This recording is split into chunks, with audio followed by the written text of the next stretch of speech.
Tell us how you view this 400 Prakash Purab at the Panthic level as well as at the individual level. Sure. So at the Panthic level, I think the answer is very, very clear, because the things which are clear and simple, they're hardest to implement. But it's very clear at the Panthic level that our job is to continue the mission of the Guru. That's what Sikhs do. You know, in Gurbani, it says, Guru is the ocean and we Sikhs are the rivers. So our job is to continue the mission of Guru Teghbahadar Sahib. And what we learn from his life is very clear, that our source of strength remains Bani, which is articulated for us in Guru Granth Sahib. And his own experiences are available to us. So we need to further those. He also knows that the realities we live in, and he lived in the realities where Amritsar was under siege by the corrupt. We call them Mahants at the time. Today we will call them caretakers. How to deal with that, how to create Anandpur at a Makhowal level, and how to create the first diaspora. So this connection is there from the Guru, that he created the first diaspora center in Patna, Bihar. So our work is, regardless of whether we are in the homeland or in the diaspora, we must be very aware of who is furthering the Guru's agenda, how do we continue to further the Guru's mission, and that's it. It really is connect to the source through Bani and make sure we remain relevant to the communities we live in light of the Guru's principles. Thank you, Harinder. One of the things that obviously we're doing at the individual level, and also as you've described in the diaspora at the institutional level, we've seen many weaknesses in the institutional engagement to spread the words of inspiration. What can institutions do in a better way to spread the stream of consciousness with Teghbahadar Sahib to the world? Sure. I think the institutions, and sometimes we say, these things are related to Western influence, other influence. I want to say I'm speaking this out of any complexes, because I operate in both in the East and the West, India and America and other places. Even Guru period, we see this. Institutions' job, which we need to revive again, is not to be furthering what is status quo. So if institutions wants to be relevant, they need to be thinking about the next things. Guru Teghbahadar Padshah did not just continue what Guru Nanak started and the next 8 Gurus did. He created the next institution. He looked at the relevant issues, whether it had to do with doing mediations in Assam, or whether it had to do with answering the call of the distressed Brahmins and the Pandits from the Kashmir. And at the same time, figuring out how to deal with this sort of disharmony and disloyalty within the Sikh community. So institutions' job is this, not to just maintain the status quo, but come up with the next solution, come up with the next idea, the next institution. And this is how the current generations get inspired, because they see that you're not philosophizing the things. You are reminding things from history and Gurbani, so you're relevant to the current scenario. So today it would mean, this is March 2021. What are the issues? If the institutions in India, they should be taking those in. If the institutions are religious, they should try to solve some religious and spiritual things. So this is what institutions need to do, become inspiring by being relevant to all generations, beyond Punjabi and non-Punjabiness, beyond English and Punjabi stuff. So all the things we have from sexuality to race, going beyond them and being relevant to the current times. Thank you. And specifically, while we move from the broader institutional impacts that that we can bring along, what do you see Sikhri's role as part of that institutional change and evolution? Sikhri is an educational organization. I, along with the staff and the leadership, as well as other stakeholders, which includes Sangat members, our role remains, how do we continuously work on presenting the Shabad, presenting the Tariq, which are basically the source again in Guru Granth Sahib, and the history from a Sikh narrative. Because at the end of the day, we are a bridge between academia and community. So our work is to look at the great work being done by all sorts of people, including academics, and figuring out how to present it in a Sikh form, in a digestible, in a palatable forms, in the vocabularies which are respectful. We are not going to be critical to Guru Granth Sahib, but we can be critical to those who interpret it. We are not going to be critical to the historicities of the gurus. We are not going to be defensive about what the gurus and the Sikhs of the gurus did, but we must contextualize it. We must locate it. So that's the role Sikhry is trying to play with a global audience, is to present beyond complexes the ideas of Gurbani, the paradigms of Sikhi, which are based out of Ikowankar, which created this one force, oneness paradigm, and present it to the world, and let the world do, let the individual do, let the organizations do what they want to do with it. So personally developing individuals and then creating critical thinking in the institutions. Very well said. Thank you, Harinder Singh ji. Now, as we move to your talk, give everyone a flavor for what gave you the inspiration for this talk, and how we can honor that talk in our lives. But first, give us the inspiration, and we'll go from there. So inspiration for the conference and subset of that for my talk is essentially, we want to present Guru Teghbahadar Padsha based on what he has written himself. So we have Bani available to us. Everyone knows Slok Mahalla Namas, but there are multiple Shabads and multiple Rags in Guru Granth Sahib of Guru Teghbahadar. Secondly, then finding the contemporary and near contemporary sources to present historically what happened.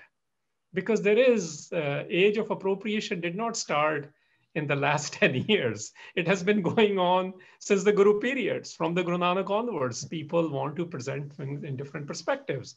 So our idea is, how can we look at the Sikh narratives, the Sikhs who studied this, and the Sikhs who lived it, Sikhs who served the Guru, how do they present these?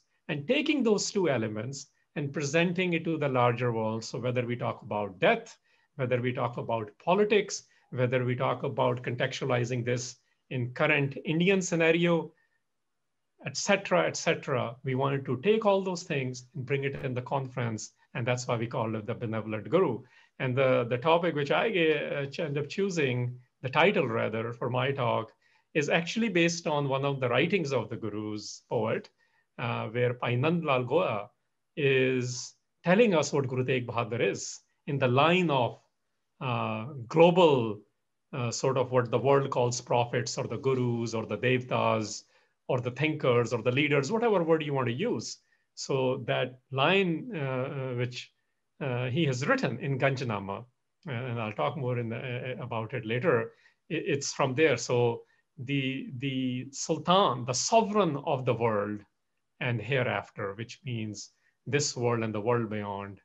And so that's where I pulled it out of, trying to present the grandeur of the Guru as well as historical elements of the Guru. So we are available from the first primary and the secondary sources, how to get into the realm of what Guru is, and who best can tell us that than the court words of the Guru himself. After such an inspiring introduction, I can't wait to hear your talk, Harinder. The title I have made it is The Sovereign of the World and Hereafter. Now, what I'm going to be doing in this talk is present to you some selections from the writings of the two court poets. First one is Bhai Nand Goya, and he has in Persian and Farsi a composition called Ganjnama. So I'll be sharing ideas from there to establish the grandeur of the Guru. And Bhai Nand Goya is a court poet of Guru Gobind Singh Maharaj, who actually served in the court of Shah Jahan, and Aurangzeb observed him because he was preparing to go serve in the court at Anandpur at Guru Gobind Singh Maharaj when he was leading the Darbar. So that's the individual who's writing this. So he comes from Ghazni, Afghanistan, serves in Agra, and ends up preparing to serve at the court of Guru Gobind Singh Maharaj. The second person whose writings I'll be utilizing is called Sri Guru Sobha. His name is commonly called Sainpati, Chandra Sainpati, and that's his writing. He writes in Braj, or sometimes called Bridge, which is a precursor to contemporary Hindustani, and where he is writing, when he's writing the history of Guru Gobind Singh Maharaj, I pulled out selections from there, how he introduces in historical sense what Guru Teghbahadar Padsha did. So the idea is, from Guru Nanak period, there was there is civilizational issues were going on from the Hindu as well as Islamic, so Semitic and Aryan. Well, that's another way to look at it. One is coming from the Indus Valley civilization, and another writer is coming from Ganges Valley civilization, and they come together to serve at the court at the Anandpur. So there is a route to Anandpur here, and that's where I want to focus on through these two contemporary writings. In the beginning, I must say that it is a task. I am just a student of Sikhi. I'm not an expert in any language. So looking at various versions, how people presented them, including the original text, I had to pick one of the texts to work with it, but I can share with you that, that there are 3 to 4 versions available of everything, but I'm trying to impress and share upon the ideas behind those. So the first idea I want to pick on is this idea of sultanate. Bhai Nandlal in Ganjnama, there are 2 portions when he talks about Guru Teghbahadar Sahib. First one is in prose, and the title he writes of that prose is Sultanate Naham. Literally, if we translate that, that will mean the 9th sultanate. So you can call sultanate to be whatever you want, kingdom, dominion, domain, whatever you want to call it. But it's a sovereignty idea again. And that's the title he gives. And when he goes to describe that, he ends up saying, this 9th sultanate has what I will call today a new constitution. And it is the chief among chiefs of the truth exemplars. This idea of truth or haq is very big because he's coming from Islamic ideas. The word haq represents the idea of truth, the eternal truth. And he says, where I got this line from, that Sultan-ul-Duniya Wal-Akhirat. He is the sovereign of the world and hereafter. And he is the beautifier of the throne of honor and greatness. Look at the words being used, which I'm employing in English to explain this. And look at the grandness of these words. He says, even though the Guru, referring to Guru Teghbahadar Sahib, even though he possesses great divine power, but he still bows his head to the divine will and command. This idea of a great personality like Guru Teghbahadar Sahib still operates in the command, the hukum, the raza of the divine. And he is the hidden instrument of the divine splendor and greatness, Jalal. The splendor is Jalal, the majestic ideas.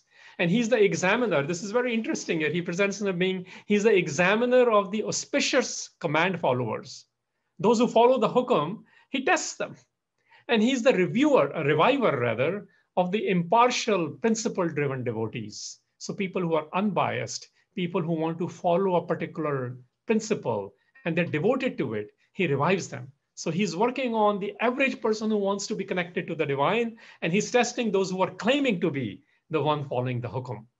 He's the great followers of the divine path, and the dwellers of the next world remain steadfast because of his nature, because of Guru Teghbahadar's nature, which is based on truth and is the companion of the elevated power. So it's very poetic, it's very majestic, it's very big. And then he ends this prose, the first part of the prose, by saying Taj. He utilizes the word Taj.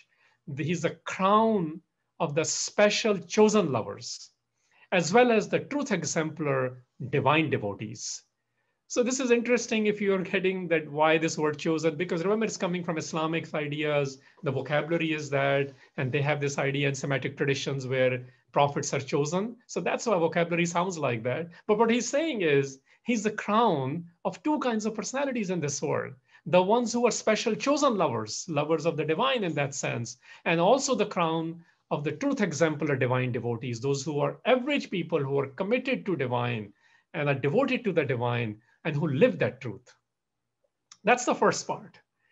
The second part is about the name. So that's the second thing I want to get into from Ganjnama. What's in a name? I personally find this intriguing, and I'm always about what does the word mean? What are these letters meaning? So the second part of this prose under Sultanate Naham, the 9th sovereign, 9th sultanate, this is how he describes. And by the way, these are Persian letters, Farsi, which is Perso-Arabic.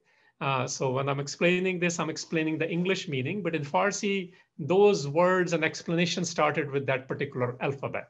So he says, his blessed name Te, which is letter T, beautifies living in the divine command and will. His Persian Ye, and he writes that Farsi Ye. He says his Persian Ye, which is letter E, exemplifies great complete belief.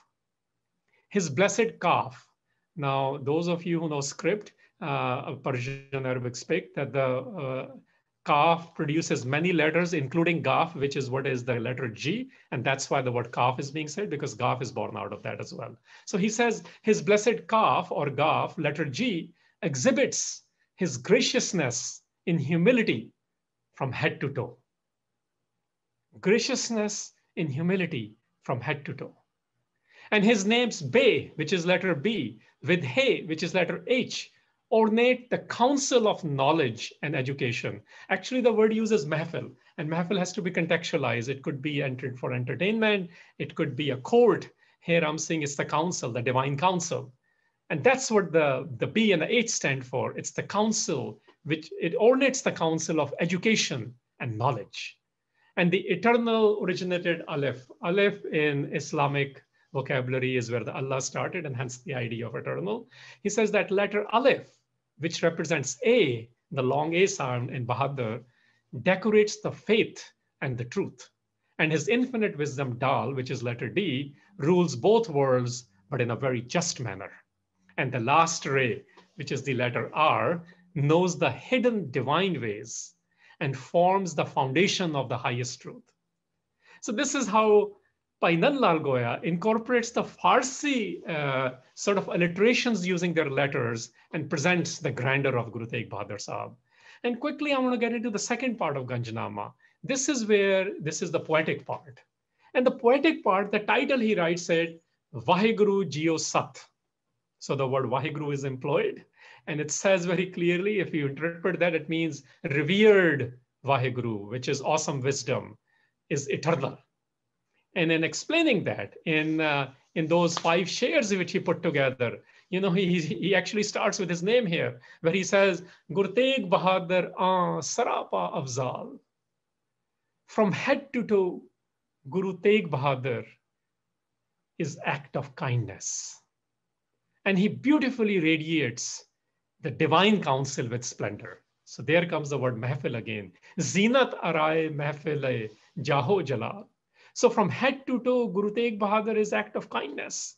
And he beautifully radiates the divine counsel with splendor. The light of truth is illuminated by his auspicious existence. But the worlds are, both the worlds are illuminated by his victorious grace. This idea of both the worlds classically means this world and the world beyond. In Sikh world, it is also interpreted to mean the miri piri, the political and the spiritual world as well. So the divine chose him from the chosen honorable ones, again from Islamic and Judeo-Christian heritage tradition, Semitic tradition. So the divine chose him. Why did he choose him? From who? From the chosen honorable ones. Why did he pick him? Because he, implying Guru Teghbahadar Sahib, experienced to surrender and submit to divine will the best. He's basically saying Guru Tegbahadar's experience of taslim o raza. And this phrase I struggled with initially when I was working on it. I even tweeted this. Some people suggested to me certain things. I got caught up in various interpretations where I looked at what Gyani Mahasingh is saying, what Bhai Veer Singh is saying, Dr. Ganda Singh has written, among others. And then I eventually said, I'm going to use what the Islamic world understands this phrase, because the phrase is used most commonly in the Islamic world. In Islamic world, I'm putting this in quotation, taslim o raza means to surrender and submit to the divine will. So Guru Teghbahadar Pasha was chosen from the honorable ones by the divine because the experience of Guru Teghbahadar Sahib was the best in what? In surrendering and submitting to the divine will. His status was elated to the greatest among the great accepted ones, and through divine grace was hailed in both the worlds. All hands are holding onto his hem of grace. This idea of hem, palla, palle jinu, is very big. Dast, the original says daste hamga. So the hands are holding. This idea is that what do I hold down to in order to feel this grace? He says all people, all hands are holding to his hem of grace. And you see this coming alive in history. His voice of truth is beyond the light of knowledge. So ilm haq, so ilm is knowledges. He says all the knowledge is available, all the lights, all the enlightenments, all the knowledges we get, they they are not as shiny. If you're looking for the next knowledge, then his voice of truth, what we would call today the Bani of Guru Teghbahadar Sahib, that's what's the next thing. So this is where the three things I was trying to get out of Ganjnama was that, that he's presented as a sultanate, the sultan, the sovereign, and then beauty in the name of Guru Teghbahadar Sahib from Farsi alliterations, and this idea of taslim or raza, to surrender and submit to the divine will, but willfully doing it, as a lover doing it, not because somebody's forcing you to do it, as a choice, because I want to love the divine. The second thing, text, which I will share a few things out of, the idea was that in Sainapat's writings, I wanted to share that how he's presenting the larger Sikh narrative. And this is where historical revisionisms need to be countered a little bit, because this is written by the court poet of the Guru as well, who is serving in Braj Pasha, he's writing, and he's serving the court of Guru Gobind Singh Maharaj. So how does he present what is Guru Teghbahadar historically in the Indian context, in the Hind context, in the Dharam, which has multiple meanings, including religion, righteousness, I'm calling that principles. And then he also presents to us that gurus are all same. This is a running thesis in Sikhi, and he presents this as well, that do not differentiate between Guru Nanak and Guru Gobind Singh, in this case, including Guru Teghbahadar.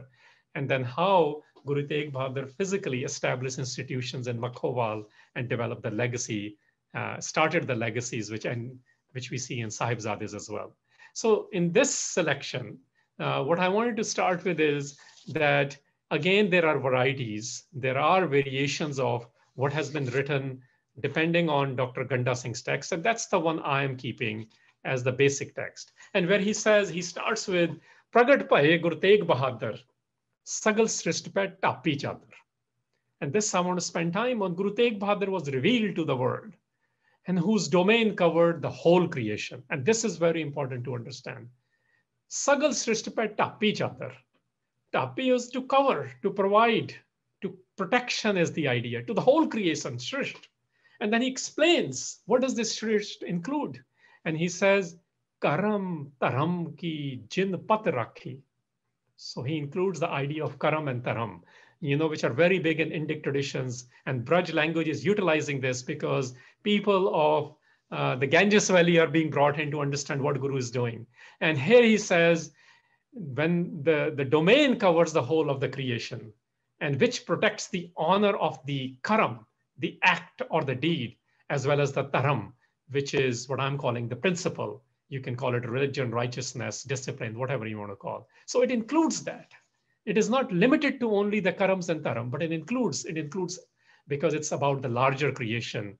And he says, Atal Kari Kal Jugma Sakhi, who witnessed the narrative and whose witness narrative became eternal in this dark era, in this ignorant era. So the Guru's fame spread in the whole creation because he did this, which protected all principles. I want to focus on this again. He says, Jehte sarab taram bancheo.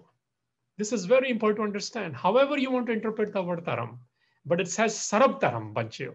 All principles, whether they're of religious issues or political issues, all principles are protected by Guru Teghbahadar's life history. And he was victorious, who was victorious and victorious in all three worlds. This is the Indic vocabulary of three worlds, where you say two worlds in Islam. In Hinduism, they talk about three worlds, Matlo, this world, the nether worlds, and the heavenly worlds.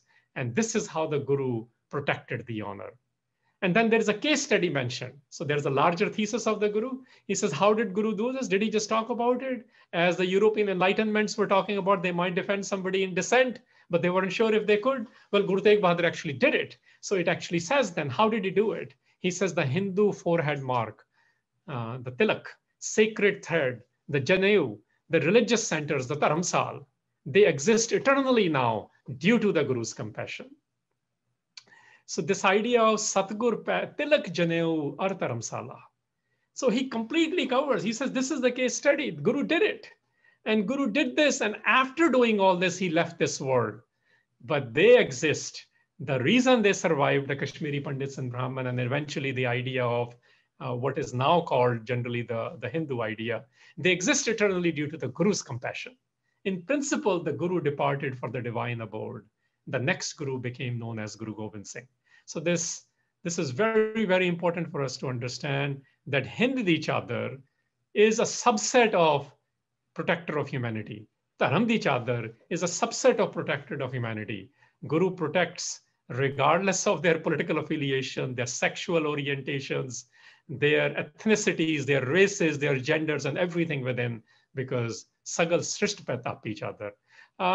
The other idea which I want to quickly present, that Guru Gobind Singh Maharaj, we understand this about, but Sri Guru Sobha also says that Guru Teghbahadar and Guru Gobind Singh became the emancipator and the emancipation. Let's think about this for a second. Look at how it's actually written. It's beautifully written. That Taran Taranam. So glorious victory resounded in the three worlds. The Guru was revealed as the first, as the doer and the deed. The interesting wordplay is very important. Kirya and Karanam. So emancipator and emancipation, Taran and Taranam, and Kirya and Karanam, the doer and the deed. The destroyer of the wicked, the liberator of the truth exemplar, the emancipator of the whole world, and the eliminator of fear. Third time, Sainpati stresses this again. So there should be no doubt about who the Guru is protecting. He says Guru is protecting everyone. Sab Jagatarana Avaharana. Sab Jagatarana, the emancipator of the whole world and the eliminator of the fear. And because he did this, even the gods from the Hindu tradition, they proclaimed Jaya, Jaya, Jaya, victorious, victorious, victorious. And they all entered the sanctuary of the Guru, the collection of the Hindu gods and goddesses. This is a one way of presenting the Guru. The two other quick ideas I want to mention, which I shared in the beginning, that in Sri Guru Sobha, he also makes it very clear that all Gurus are the same. And the simple translation, which I've been doing in these, it says, you alone are Guru Nanak, you alone are Guru Angad, you alone are Guru Amar Das, you alone are Guru Ram Das, you alone are Guru Arjan, you alone are Guru Har Gobind, you alone are Guru Har Rai, you alone are Har Krishan. So you might be wondering with the word alone, because there are others who were claiming to be the Gurus. And then when he comes to the ninth Guru, it's amazing the way he presented it. He says, you became the ninth sovereign. Your power protected the dark era. And then he plays with the words. It's amazing the way he's written. He says, Teghbahadar, Jag Chadar, Sab Tu Hi Hai. Again, he represents and re-emphasizes Tegh, sword alone is Bahadur, warrior, his name, sword warrior. You alone cover, which means protect the whole world. You alone are the 10th sovereign, Guru Gobind Singh. You alone came as the divine to liberate the world. So this continuity of the Gurus, which is a thesis of Guru Granth Sahib and Sikhi, is very well presented by this court poet as well. And finally, he references Makhowal, which is the name of a village where Guru Teghbahadar Pasha set up Makhowal. He bought the space, which we now call Anandpur Sahib. And the beautiful Makhowal is the dwelling place of the eternal Guru, he writes, where the extraordinary wonders of Maya divine place in multiple dimensions were seen. So, when we say there were Kathaks, people like to talk about miracles. He says the miracles which Guru Teghbahadar did, they are not the magic kind. They're of extraordinary kind, which means he's developing the new kinds of institutions and the new kinds of people, the new way to live, which they eventually, the Persian chronicles have called it Millat-e-Nau. The new nation was being born there. And he ends with the last reference to Guru Teghbahadar Sahib, that many years passed in this ways, which means he spent time in Makhowal, and then Guru Gobind Singh also spent time there. Then he left for Paonta, but then he says in one Dohra, and I want to share that because this is the legacy of the Guru, even within his family, as well as for the Sikhs, where he says, blessed, blessed are the sons of Gurudev. Gur is perfection, and Dev is divine, which is gods in Hindu tradition. He says, blessed, blessed are the sons of the perfect divine, referring to Guru Teghbahadar Sahib, who had no greed for their bodies. No greed for their bodies. Just think about that for a second.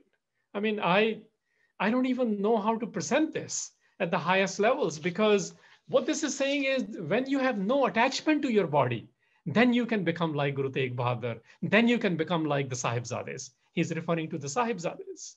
And when he's referring to the Sahibzades, he says, Tan tan Gurdev Sut, tan ko lob na keen. They were not greedy for their bodies, which means they were not attached to their physical bodies.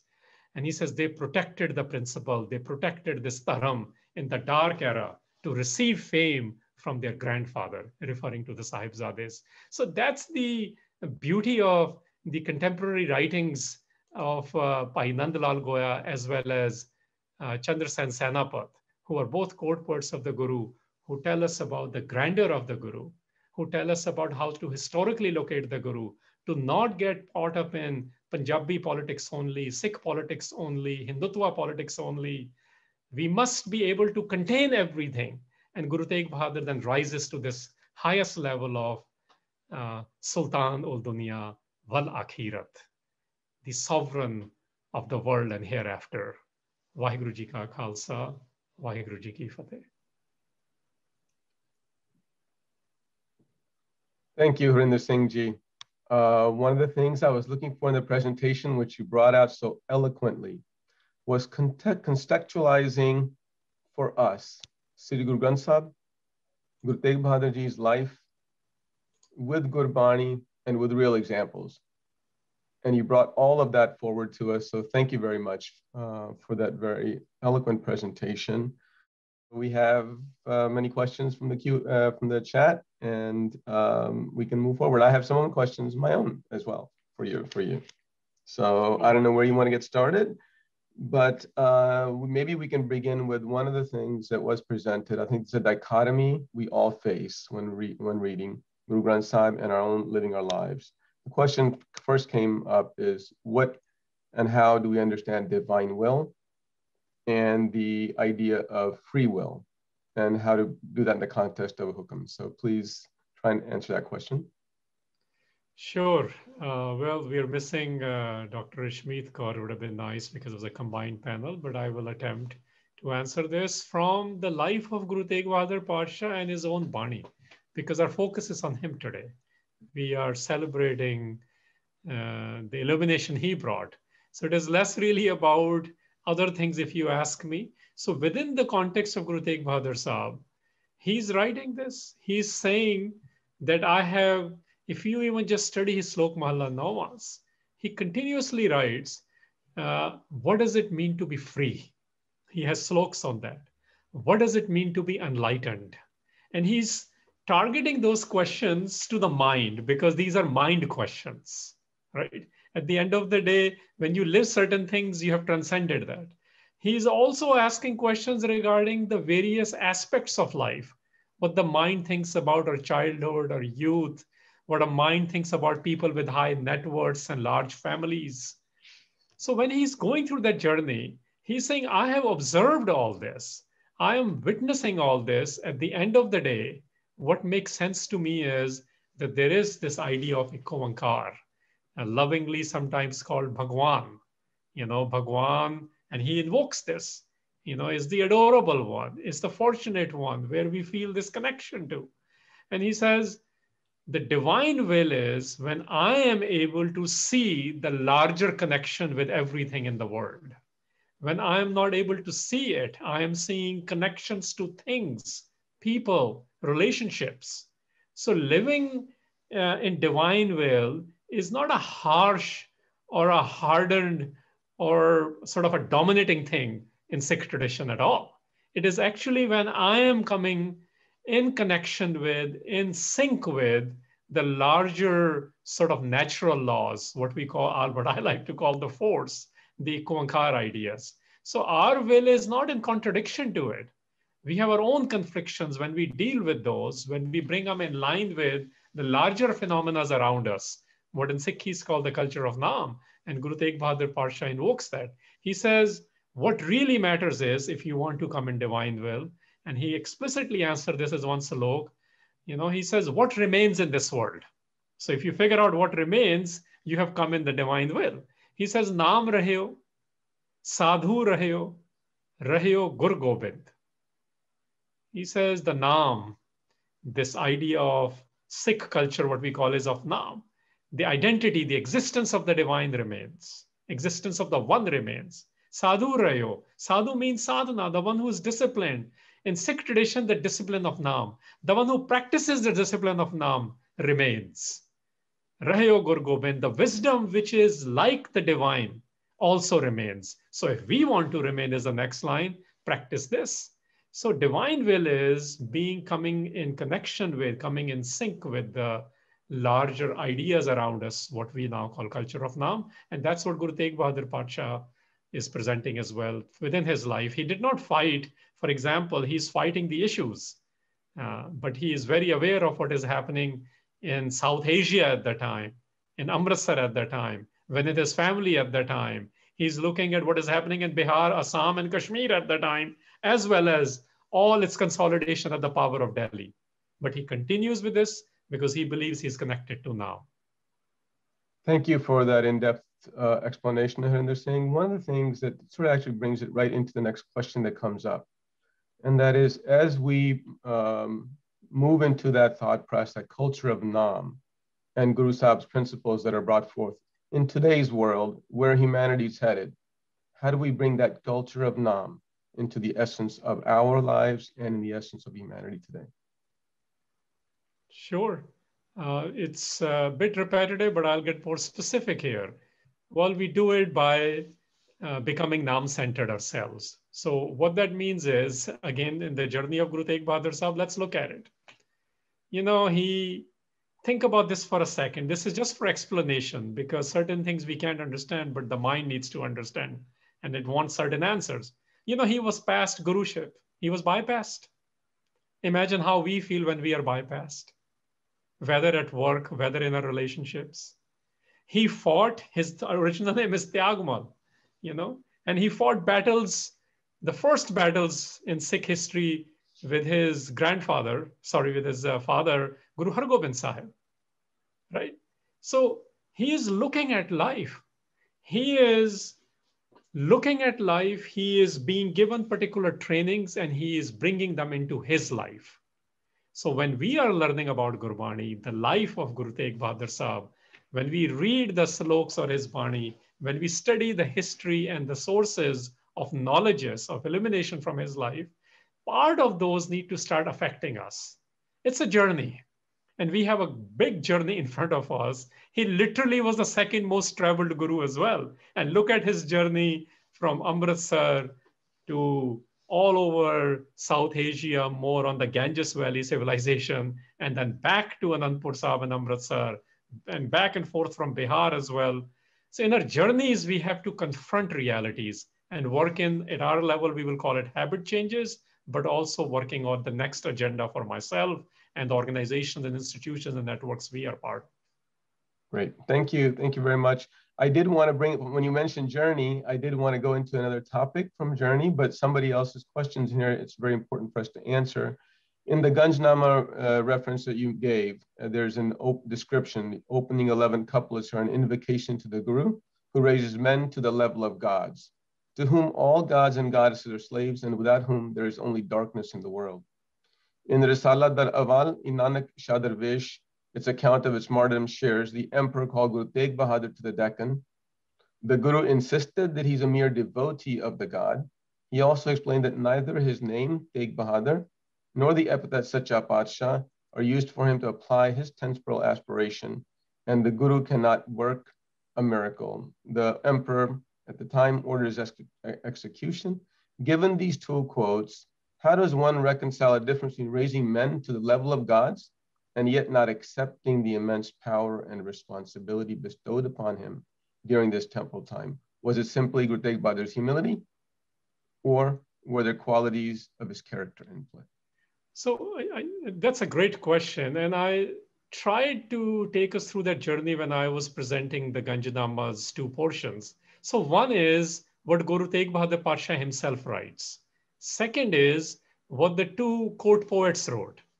And neither of them claimed any of that. So this third reference is coming from others. You know, we say things, you know, we say certain things because we feel like that.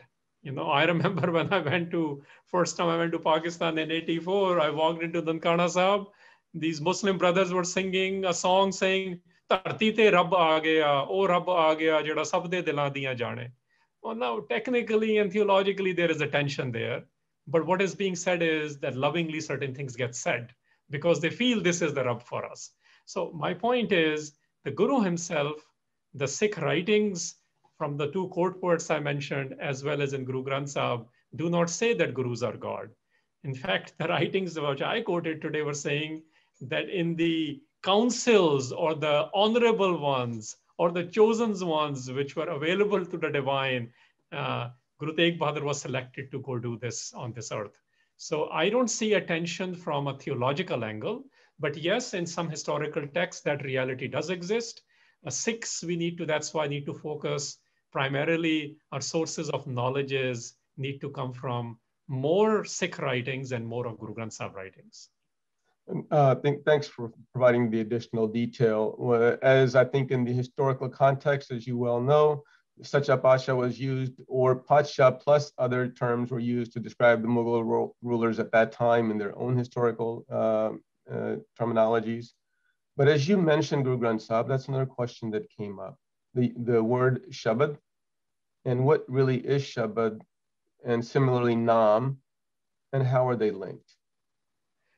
This little bit of outside of the scope today, but I would invite the individual who has asked this and to all audience to look at our project called Guru Granth Sahib. It's app.gurugranthsahib.io. We actually get into the details of this because there are many contexts of these words.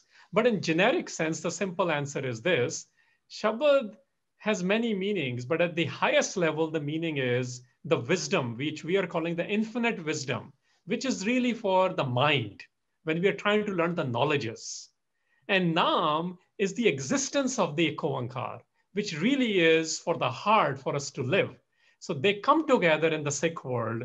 And somebody had written this, and I also feel this, and I actually presented, I said, you can look at us being the two contemporaries who were writing 100 years ago, and even now. So I actually said Harinder Singh Mehboob is really the writer who explores the Shabad. And when I read Bhai Veer Singh and Professor Puran Singh, they explore Naam. And that's the thing. Certain things feed certain faculties of mind. Something feeds mind as well as beyond mind. But I invite all of you to look at that, where we explore these two words in various contexts within Guru Granth Sahib. Thank you, Harinder Singh. One of the questions that popped up was the geopolitical impact of Guru Teghbahadur's martyrdom. Did Guru Aurangzeb stop the forced conversion of Hindus? And the second part is, did he not see the 10th Guru as a big threat because he let him flourish for some time? We have other speakers who will be covering the politics of the Guru as well. So in the context of the two things where I was referring to what the Guru did, the second text of Sainpati, it very much is showing that this is a political issue. This is why, when Guru Teghbahadar Pasha is introduced, he's actually introduced as being someone who's working on, who's a emancipator and emancipation, who is the deed and the doer. And when it says he is great with the sword, but he's great with the sword for the whole world. Absolutely. There is this thesis of states being threatened, the empires being threatened are always there. That was perceived in the case of Guru Teghbahadar Sahib as well. So the whole Sikh thesis is that we have had tough relationships with every state, and we will continue to, because we are not aligned permanently with any political or spiritual power. We are permanently only aligned, according to Guru Granth Sahib, and we see this in the lives of the Gurus, only with Eko-Ankar. Hamra tada is a Punjabi word. It comes in Gurbani. Hum harsang kiya. Our only permanent alliance is with Eko-Ankar.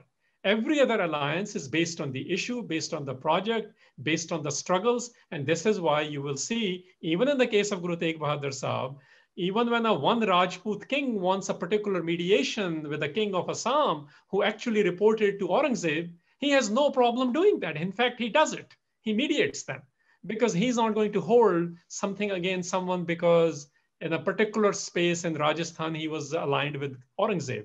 So Gurus went into that nuancing. Gurus did not see, and he writes, Guru Teghbahadar, friends and enemies are alike. Well, they are alike, and this is how they are alike, because you do not hold any biases. And this is one of the things I cited today, that Guru Teghbahadar is reviving the unbiased, the impartial ones who want to be the devotees of the one. And that's one of the strengths of the Guru. Impartiality. That's really an important lesson for all of us today who can have our own biases. A question that came up, this is again another dichotomy in Sikhi and in life. What's your view or perspective on the fact Guru Teghbahadar Ji abides by the concept of a householder, but at the same time in his Bani, many times he advises detachment from one's spouse and children. So please provide that context for us for a better understanding. Sure. So another one of the presentations today will be touching upon themes from Slok Mahela Nama. And I hope you will get insights from there. But it's not a dichotomy in Sikhi. I appreciate the question, but I want to make it a little bit more clear. Sikhi does not have dichotomies. I do. We may. So in that, it actually deals with it very well. It talks about attachments. It talks about how to deal with our various attachments, not just in relationships, but our own prides. Eventually, it's about the pride. And in the two references I did, in one of them, it actually covers that. In fact, today's hukum when I woke up, again, Gurbani comes to us from various individuals, contributor gurus and bhagats and Sikhs. Today's is not by Guru Teghbahadar, but it answers this. He says, if you're looking to get rid of sahasa and duk, sahasa is these sort of fears or doubts, and duks, which are the pains, and the ooks, which are the hungers, you'll have to do something else. The problem we are caught up in, as I understand it, which is a global population, that we eventually don't know what matters most. It doesn't mean other things don't matter. And when you only work on what matters most for you, then that's what you get. If what matters most to you is a particular spousal relationship, or a particular job, a particular house, or a particular political position, then that's what matters most to you. What Guru is saying is, what matters most to me and to the Sikhs needs to be is a Kovankar. And everything else then comes in line with that. And even if they don't, this is the cost of it, which happened in the Guru period. Many of their siblings did not get along. They, in fact, conspired to get them killed. Guru Teghbahadar Pasha, the hitman, was hired to assassinate him. So the clarity needs to be in is what matters most to me, which alliance matters most to me, which relationship matters most to me, which institution building matters most to me. Thanks for the clarification. Obviously, when I mentioned the dichotomy, in the world, we live in a world of paradox. We have that within ourselves. When you have your title of your presentation, Harinder Singh, was Benevolent Warrior, what do we struggle with as humans every day? Malevolence. Benevolence and malevolence are something within us and in our world outside of us that we struggle with every day. And Guru Teghbahadar, to me, gives us the opportunity and the pathway on how to move towards benevolence and away from malevolence. And one of the ways he did that is through humility. What I want to ask from you is lessons from Guru Teghbahadar's life and contextualizing that with Guru Granth Sahib on the lesson for humility. That was his first name as well. So we can bring that essence of humility to a better consciousness for ourselves. Excellent cue. So in one of the citations I did, he was actually presented twice as being somebody who from head to toe is gracious in humility. So this ability to be a great warrior, this ability to be a tyagmal, a renunciator, not of the world's paradigm, renunciator of what we in Sikh tradition call things which distract us from the divine. The one who was able to set up a parallel center to Sri Harinder Sahib complex at Anandpur, the one who's able to set up the first diaspora center at Patna. Look at the accomplishments. And the humility is, this is all yours. And this is that slavery, quote unquote, sentiment, which was cited earlier as well. This is the willful, I am yours. It's slavery sometimes gets caught up into this, if you only have a Western confined lens to it, or a political lens. It's when actually individual says, I am yours. I adore you. Main qurban janna. This is what Guru Sahib is writing. So the humility comes in when the sense of accomplishment occurs at a human level.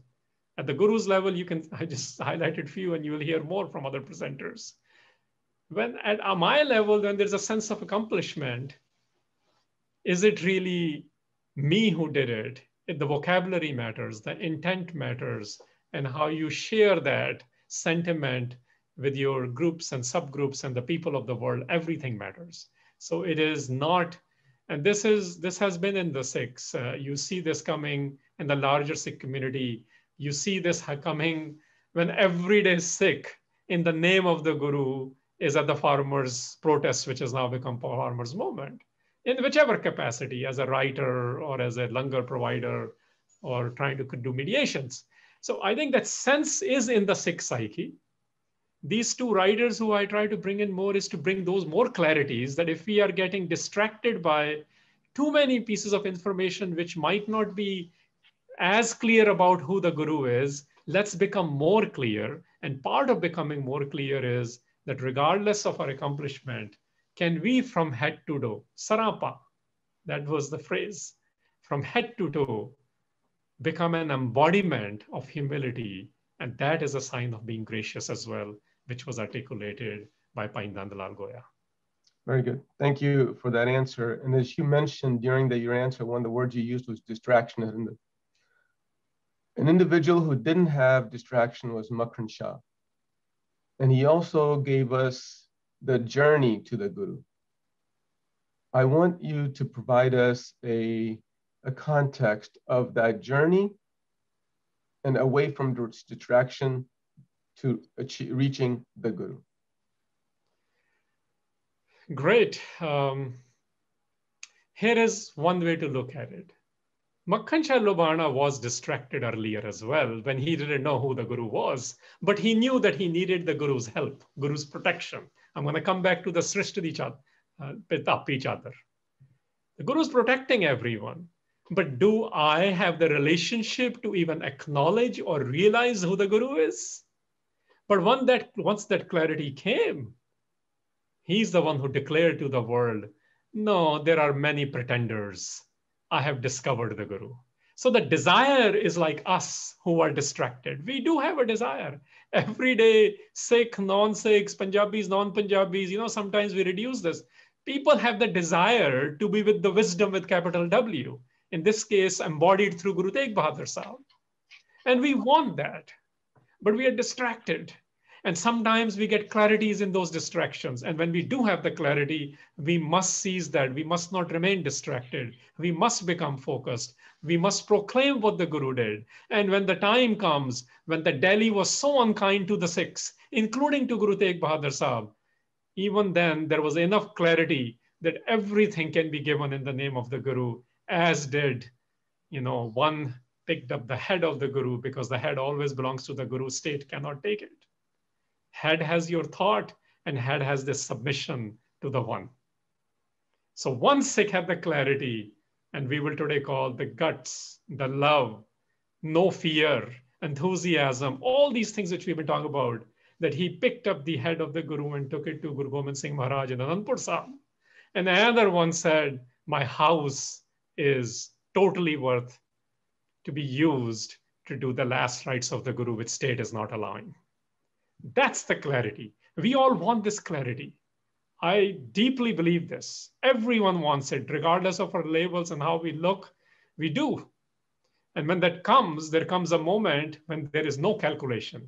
That's where the love toward the Guru comes in. And we see this in the life of the Guru Teghbahadar and certain Sikhs. Thank you for the enlightening answer, Harinder. Everyone in the chat has also appreciated it. I do want to bring you back to something you mentioned during this answer, and that's also come up several times already in both presentations as well as in the chat room. And that is Dharam di Chadar, Hindi Chadar, and Srishti di Chadar, and the protector of all. And provide us the context to better understand that protector of all, both from the Guru Teghbahadar's level and Guru Granth Sahib's level? Sure. One of the larger Sikh theses is that the Gurus are Jagat Gurus. They're world perfection, divine wisdoms.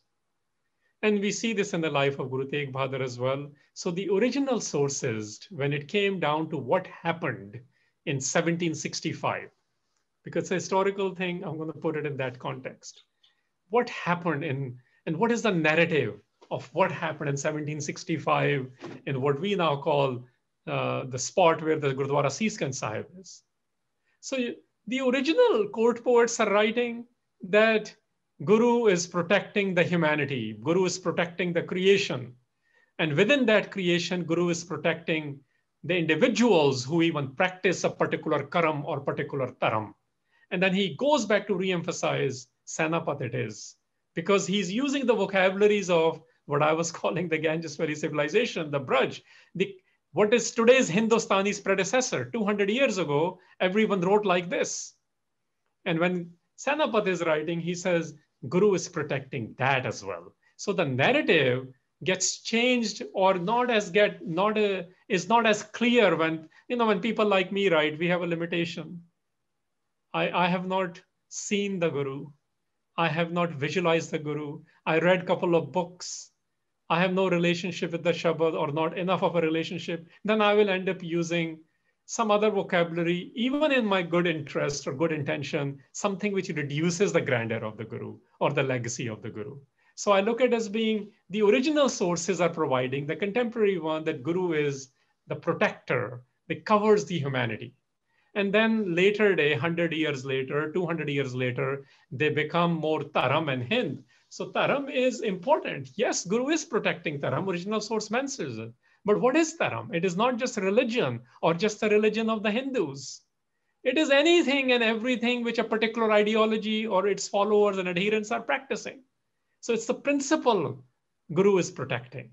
And Guru is protecting that with everything as well. And in protecting that idea of Taram, even if you take it in a very common sense of its religion, are you telling me that Guru Teghbahadar is not going to protect people who don't believe in idea of religion or atheists or agnostics or Gnostics?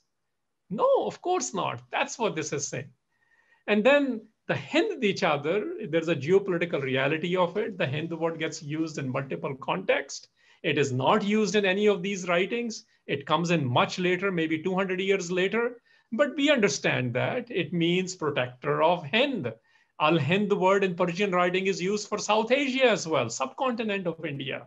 Hind in political Hindutva Hinduism is now reduced to Hindutva or the Hindu nation idea. It is not talking about that. It is talking about that while protecting humanity, different principles which people practice, including the religion of the Hindus, Guru did protect them as well against the atrocities or forceful conversions of Brahmins or Pandits from Kashmir.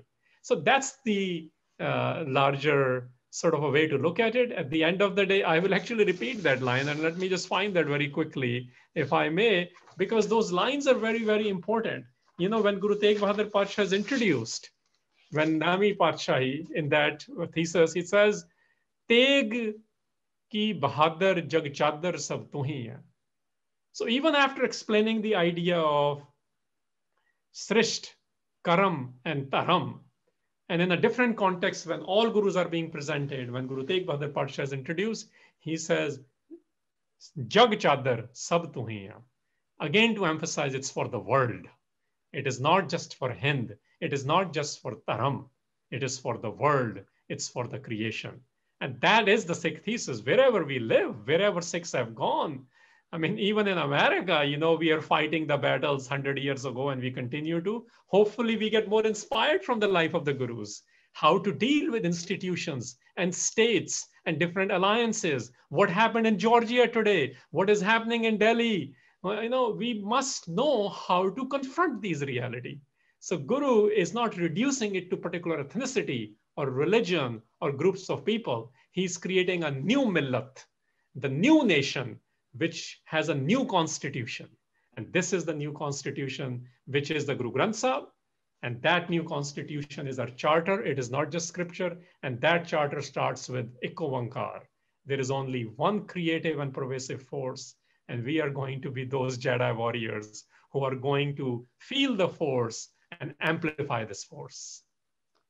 As a benevolent warrior, and as some of the Guru Granth Sahib references you've given today, one of the questions to put that in context during the life of Guru Teghbahadar Sahib, and especially during his imprisonment and martyrdom, the issue of miracles, and it's also beyond Guru Teghbahadar Ji, comes up in Sikhi in many ways. Help us understand Guru Granth Sahib, miracles, and what happened in Guru Teghbahadur's life, please. Sure. This miracle idea, I'm glad you mentioned this because, we get caught up in fascination. What is miracle? It's fascination. In one of the lines which I cited from Sri Guru Sobha, actual line is that one guru is in Makhowal. What is he doing there when he's staying there? He says, Leela anek bid. Leela is place, the divine place. Anek bid, of various kinds with various methodologies. Kautak karat bihan. The word is kautak. This is a Sikh vocabulary. Kautak is not magic. Kautak is something which we are not able to explain how it happened. It is just, it's against all odds. And this is a very important word for us to understand in secondary Sikh texts. And even in the primary, when Guru Granth Sahib, the word karamat is used, it was used to describe Guru Ramdas, that the karamat became that somebody who was orphaned, somebody who had nobody with him and no training, ended up becoming the uncontested leader of the Sikh nation, who we call Samrat Guru Ramdas, which is Guru Ramdas Sahib, right? So the word in Guru Teghbahadar Sahib's context is also that he is not here to do magical displays. The magic of the Guru is that the Guru himself did extraordinary things and developed the next people who I like to say people like me who are Padawans but not yet Jedis, who's developing the next ones to do extraordinary things, to do the next things, to find the solution which the world is waiting for in a particular reality. That is the Kautak. And Guru's Kautaks are amazing. The Godmen and their miracles is not part of any of the Gurus. Sometimes we struggle to explain those. It is okay to use metaphors, and it is okay even if some believe there were those things. But what there is no disagreement on is that Guru did extraordinary things, which we just have no words to explain and no logics to explain. Thanks for the clarifying and enlightening answer, Harinder. The Kautak, Kala, those are things we will always be experiencing when we feel the Guru. And we want that.